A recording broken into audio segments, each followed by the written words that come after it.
And what I'm teaching them is all of the different skilled trades that they can do instead of going to a four-year college. Welding, carpentry, plumbing, electrician, cosmetology, all of those jobs that they can do hands-on and do after school versus having to go to a four-year institute and still make a lot of money. The kids are enjoying the class.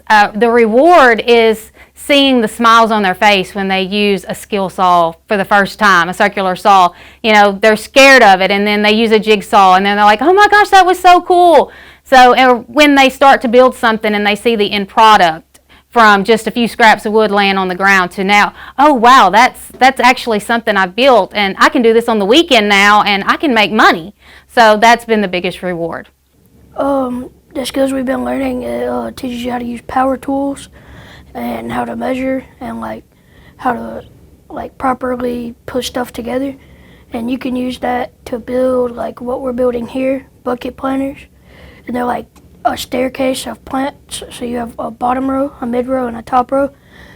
And you can plant your plants in them, and it shows you how to build them and all that. Putting stuff together can help you because there's a lot of things in life that you'll have to put together yourself that don't always come already made from a store.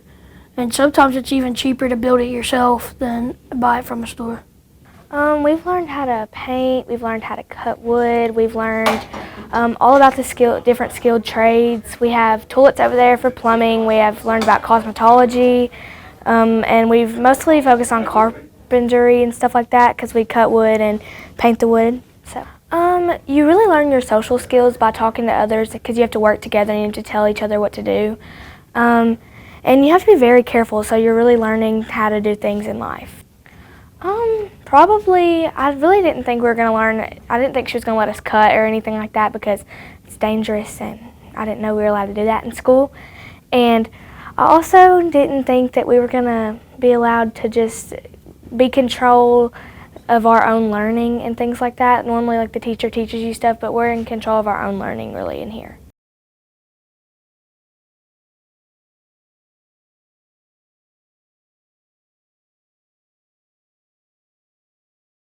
In the recovery efforts and in the rebuilding of our temporary campus and things like that, students were able to see firsthand, hey, here's where this stuff comes in handy. This is a real life scenario of why it's important to know these skills and why it's important to utilize what you've learned.